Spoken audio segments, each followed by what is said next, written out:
जय श्री कृष्ण। पहली बार रोचक कथा रूप में पुराणों की कथा। व्यास जी द्वारा कलयुग का वर्णन, एपिसोड 60, भविष्य पर्व, हरिवंश पुराण, लास्ट एपिसोड। व्यास जी द्वारा कलयुग की स्थिति के वर्णन के अनुसार कलयुग में मनुष्य थोड़ी सी तपस्या से भी सिद्धि प्राप्त कर लेंगे। उस समय कुछ धन्य पुरुष ही धर्म का आचरण करेंगे। सतयुग, त्रेता और द्वापर के मुकाबले इस युग में थोड़े से दान, धर्म और जप से ही मनुष्य तर जाएगा। कलयुग में जो क्षत्रिय नहीं है, ऐसे लोग भी राजा होंगे। ब्राह्मण लोग शूद्रों के आश्रित होकर जीविका चलाएंगे और शूद्र ब्राह्मणों के से आचार का पालन करने वाले होंगे। कलयुग में धन ही सबके लिए महत्वपूर्ण होगा। सत्पुरुषों का आदर नहीं होगा। मनुष्य धर्म और अधर्म के विवेक से रहित होंगे। विधवाएं और सन्यासी परस्पर समागम करके बच्चे पैदा करेंगे। युवती स्त्रियां मूल्य लेकर व्यभिचार करने वाली होंगी। युगांत काल में ब्राह्मण लोग तप और यज्ञ के फल बेचने वाले होंगे। कलयुग में कुत्ते, भेड़िए आदि हिंसक प्राणियों की अधिकता होगी और गांवों का ह्रास होता चला जाएगा। कलयुग में सभी व्यापार करने वाले होंगे।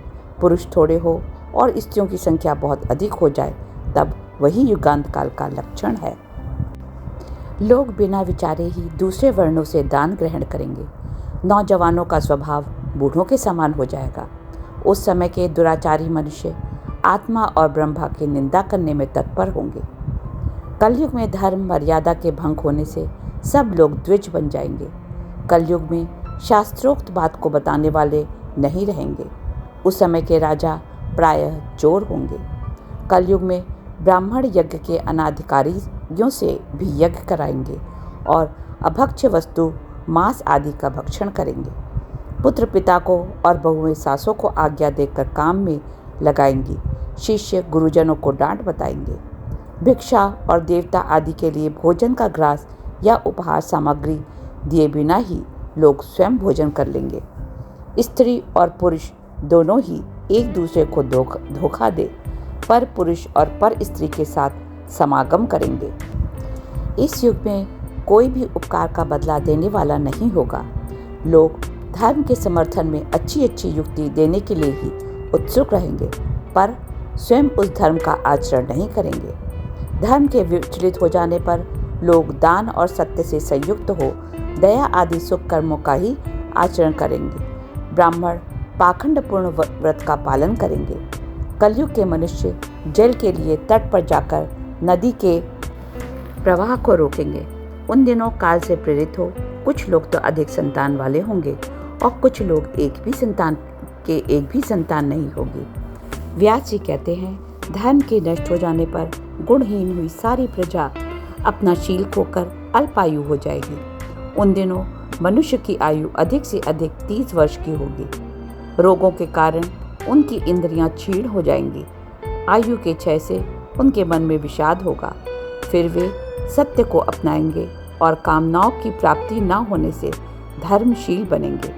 इस प्रकार शुश्रूषा, दान, सत्य और प्राण रक्षा में प्रवृत्त हुआ 4 चरणों वाला धर्म श्रेय को प्राप्ति कराएगा। जैसे क्रमशः धर्म की हानि प्राप्त हुई थी, उसी प्रकार क्रमशः इसकी वृद्धि होगी। फिर धर्म को पूर्णतः अपना लेने पर मनुष्य सतयुग को प्राप्त कर लेंगे।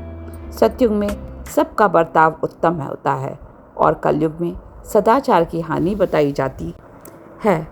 विधाता द्वारा नियत किए हुए स्वभाव के अनुसार चिरकाल से युगों के परिवर्तन होते रहते हैं। इसी प्रकार यह जीव जगत के क्षय और वृद्धि के साथ निरंतर चक्कर लगाता हुआ कभी क्षण भर के लिए भी स्थिर नहीं रहता। ऋषि मुनि हरिवंश पुराण को ब्रह्मा, विष्णु और महादेव जी का स्वरूप बताते हैं। हरिवंश पुराण सुन लेने पर शरीर, वाणी और मन के द्वारा संचित किए हुए सारे पाप नष्ट हो जाते हैं। स्त्री और पुरुष इसे सुनकर भगवान विष्णु के धाम जाते हैं। पुत्र की अभिलाषा रखने वाली स्त्रियों को भगवान विष्णु के इस पुराण का श्रवण करना चाहिए। भाद्रपद, आश्विन, कार्तिक, मार्गशीर्ष, आषाढ़ और श्रावण, यह 6 मास कथा आरंभ करने यह सुनने के लिए अति उत्तम है और अभीष्ट सिद्धि प्राप्त कराने वाले हैं।